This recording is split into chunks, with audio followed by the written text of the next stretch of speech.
welcome back. How you doing? I hope you're having a fantastic day. 2 days in a row, we featured a British tank, Centurion Action 10. You did a feature that sucks. And, 2 days in a row. Exactly. And both times we deviated from the commentary on the gameplay. You deviated. The comment section filled with people saying, Klaus, you showed fantastic game. But your commentary sucked. You didn't comment on the actual gameplay. How dare you? I picked the games. Once again, we try and redeem ourselves. I had to find, and both times the players got 17,000 WN8. Guys, they were such fantastic games. Worthy of commentary. I just didn't feel like it, I guess. Yesterday's video, we did commentary on the game for a portion of it. So I had to go out and find another British tank that had a game of 17,000 WN8. Bob, thank you. Excuse me, you had to find? For locating one. I found. And it's going to be a fantastic game? Well, I found the game. There you go. Bob you has can found ruin it with the commentary. Can anybody find me? Oh, Christ, he's singing now. Some game to do commentary. And he's got his first kill. Nothing for you, the stupid bat chat. No, it was a Sharfuter. What's this guy's name? Nympho. Nymphetamine. Interesting name. He's also got 2 marks on his barrel. Very well, Bob. Very well done. Both the previous games that we didn't do commentary on, they had 2 marks on their barrel. They did 17,000 WN8 performances. We got deviated, sidetracked with, we were discussing some things. I think in the second video we were discussing why people don't understand anything. Something like that. I forgot. It escapes me. So we're going to watch this. Now this guy has decided to... he's knocking over some trees at the back of the map because the game is too lopsided so far. It's 1-1 and the difference is 500 HP. So therefore it's time to retreat. So we're doing commentary on the game now. This is the strategy that you must use. Now there's no bots in this game. That's why the object 252U and the patent are barely moving. Wargaming says there are no bots in this game, and Wargaming never lies. That was the actual name of yesterday's game. Now the 2 non-bots are finally moving. It's the patent and the object. Are they platooned? The patent, no. And the object, no. So they're not platooned.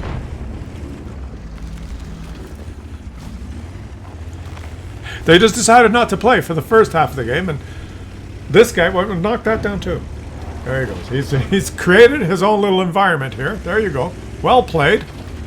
It's a very close game, and he's decided to spend the first minute and a half knocking down some trees, as well as the little tent there. And now he's climbing onto the ridgeline where he can tell his team, spot for me! We're doing commentary on the game now, okay? This is what you guys asked for, and Bob selected the perfect game. I'm going to pause it right there. 17,000 WN8, okay? We're not trolling here. This is not a shit game. Although the guy has played like shit so far. That is true. We have to watch, right? The game lasts 15 minutes. It's only been 3 minutes.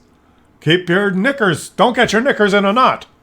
Or whatever you Brits say. Is that the British saying? Don't get your knickers in a knot?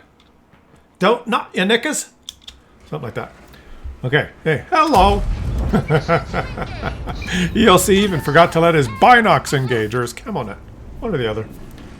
Okay, so we're doing commentary on the game. No deviation, or I'll have to find another British tank to do commentary on tomorrow. So we have to concentrate. And it's a very heavily armored, angled, big super tank. So why not just pen him easily? Wargaming says no problem. Lower plate from above. Angle is very, very obtuse. Should be ricochet, but we decide, fuck you, it pen. And now AT-15A is, well, let's say that's an old premium tank, so it'll have no problem. Oh, it hit a screen. So the shooting down on the lower plate worked, but shooting the top of a tank hit a screen. Who would have known?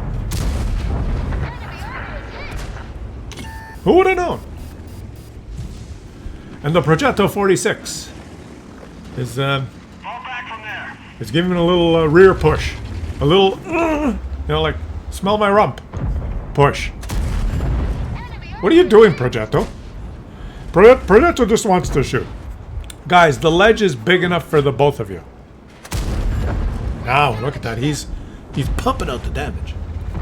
Oh, and this little ELC is waiting again for his Binox and Camonet to engage? Why does he keep poking there? Nobody knows. All right, don't hit the screen. Don't hit the screen. There you go. You aimed for the weak spot the first time and it said screen hit. You aim for just anywhere now and it said penetration. Shoot the lower plate sloping down. That'll work. The previous shot he hit the lower plate sloping down. And Wargaming said, does. German tank, no problem. Oh, look, the AT-15 just appeared. And now that'll work. Armor not hit. He's getting the old 3-7 RNG. This one will work. Yeah, good. Now it's a shooting gallery. It's a shooting gallery. And they've got to protect the object too. You notice that the only players that are still really in the battle are the ones that really didn't play at the beginning? The Object 252U is just sitting there. Come on, shoot! Oh, he held his shot until his teammate died. He timed that perfectly. He said, if I just wait just another second. Okay, he's killed my teammate. Now I can press the trigger. That was his strategy. And this object, whatever the hell, does not realize that there's someone shooting him from above. So he floundered forward. And here comes another Charfoutour. Scurrying around like a chicken with his head cut off. Where is he going? What is his strategy? Just driving. And say, okay, we're winning the game, and we got them boxed in near their base. They're up on that little ledge. So my correct strategy is for me to drive around in the open. Like a mouse, scurrying across the kitchen floor. Oh, I should be okay. And now I'll poke the ridgeline. It would have been silly for me to drive around behind them. I'll never understand the workings of the inner mind of a World of Tanks player. What goes through the minds when they're strategizing their next move? That's Charfoutour. We're winning. There's someone up there shooting down at us. I'll just run around in the open.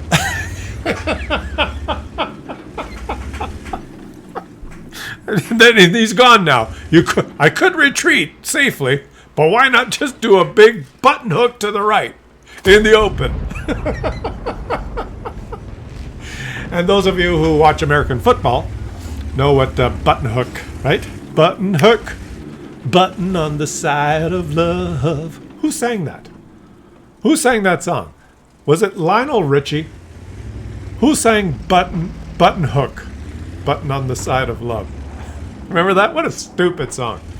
And when I was a kid and I heard that song, I thought he said button burnt. And I thought, why the hell would you burn a button? Because I had a cheap transistor radio, so I couldn't really hear exactly what the song was about. And I thought, this is the stupidest song I've ever heard.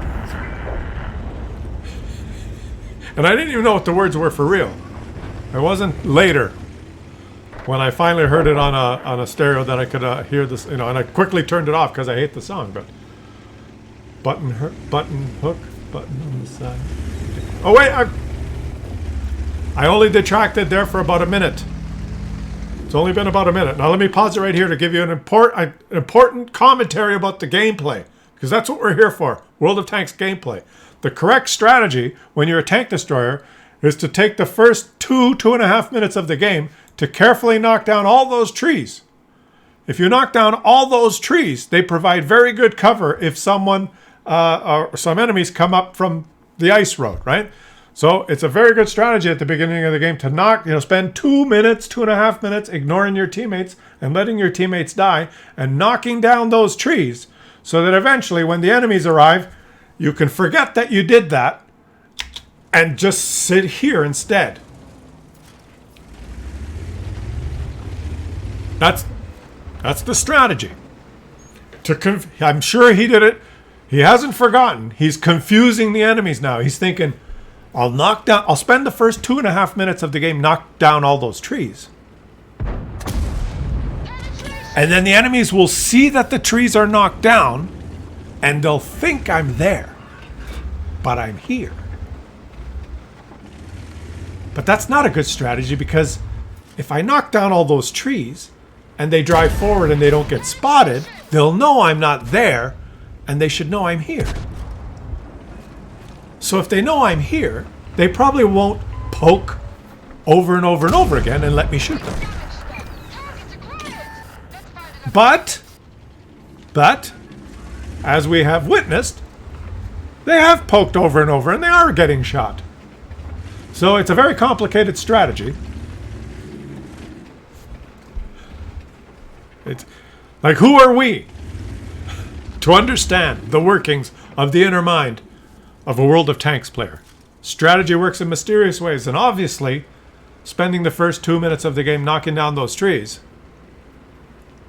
was a calculated ploy to enable him to not use the trees, but the circumstances would arrive where he would be sitting here waiting for two tanks who have now obviously retreated.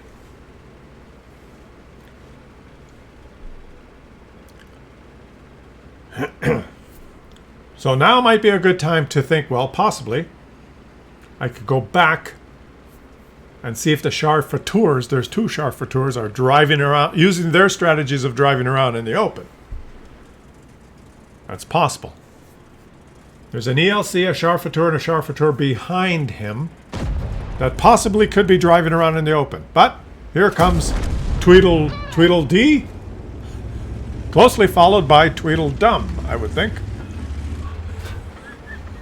Now, Tweedledee's strategy was to get hit by this guy 2 or 3 times, and then wait about 40 seconds, and then say, well, he's probably gone now, and then drive in the open. Not knowing that possibly, oh, well, there's Tweedledum. Wait a minute, Tweedledum has a friend. There were 3 of them. It wasn't Tweedledee and Tweedledum. It was Curly, Larry, and Moe. And the 3 of them waited there together. All 3 of them say, let Moe go first. No, let Larry go first. No, let Curly go first. And none of them went. They went one at a time. And there goes the ELC. Oh, the ELC is there. There's the Charfateur strategy, which he tested at the beginning of the game to drive around aimlessly in the open. Everyone's using very, very complex strategies, guys. It's hard for us to decipher the complexity and the amount of work that goes into devising these strategies. I try my best to illustrate them to you and explain them, but it's like I said, it's hard to figure out the workings of the inner mind of a World of Tanks player. That's what we're trying to do in this video. Do we all agree that I've done commentary on the game? I've not deviated from the gameplay commentary very much. There's maybe a few seconds. So this counts as commentary. Leave it in the comment section and let me know if you appreciate that this video that you're watching, I have done gameplay commentary. There's the ELC. The ELC has decided that the ELC has decided that he could win the game, and he's exploded. He's dead. And so I guess the strategy of knocking down all the trees for the first 2.5 minutes of the game, and then not using the trees, and then sitting very still in front of the ELC at the end. Well, he got 17,000 WN8, guys, so it's not a lie. He actually did 17,000 WN8. It is a British tank with 2 marks on its barrel, and I did do a game commentary, but it's a defeat, which means he lost. Therefore, he sucks! 8,000 damage, 6 kills. Made a lot of credits, but you lost. Therefore, you suck. And so this concludes this small little triad of videos. I call it job well done. I did provide gameplay commentary on this game, and it was a 17,000 WN8 performance. of a British tank with 2 marks on its barrel, so it counts. I didn't lie. But he did lose, and therefore he does suck. And so, so there is that. And that's all I got. Subscribe to the channel if you're enjoying the content. And we can enjoy more content together on the next one.